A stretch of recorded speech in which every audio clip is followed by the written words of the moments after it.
So yon for today's video nga po pala ngayon mga kabagak. Nagigisa nga pala yung aking kabady. Ayan, may galap shoutout dyan kay paring Saldi Blaso. Yan, nakita nyo naman guys, sumuusok-usok pa yung kanyang ginigisa guys. Ayan, saksiyan natin yung kanyang pagluto. Ano ba lulutuin mo bade? Manok. Ayan, manok daw po na pang ulam sa hapunan. Ayan guys, kita nyo naman guys, sumuusok-usok na yan. Asiman natin. Asiman. Ayun, napakasarap. Pinasiman daw pong manok na Tagalog. Tagalog ng manok para... Ayan, nilagay na po yung sibuyas, luya, at saka sili. Ayan guys. Kita nyo naman guys, yung aking kabady, napakasipag magluto. Sarap po kasi magluto yan si Buddy. Talagang kahit artista, mabibighani. Ayan guys, nakita nyo naman sa sili guys. May siling haba na, berde, may siling pula pa.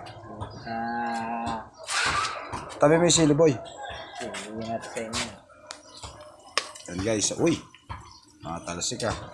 Ayan pala yung manok guys. Ayan po mga kabagak, nilagay na. Ayan, video lang po muna natin si paring Saldi Blaso. At yung po kami isang kabady, natin po yung isang driver ng ambulance. Ayan pakasarap niyan.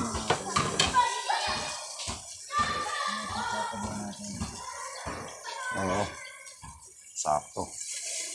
Mamantika guys yung sabaw guys. Napagkasarap niyan guys. Pero ano yata ito guys, purong Tagalog, native.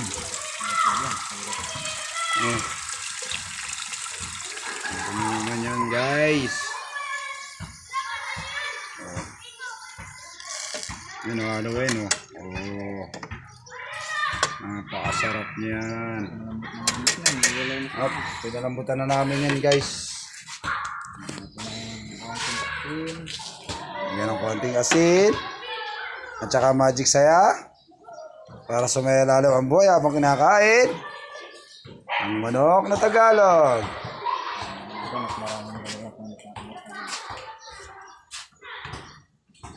Ayan guys, napakasarap yung ulam namin.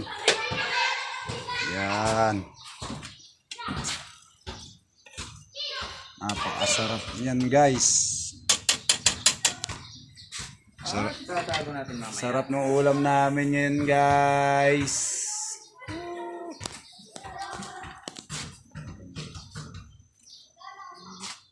Yan na, nilagyan na sili. Patay si Boy Bagak dyan pagka maanghang.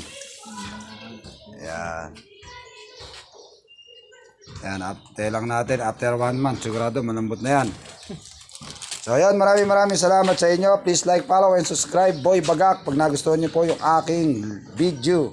Ayan, huwag kalilimutan in like and share.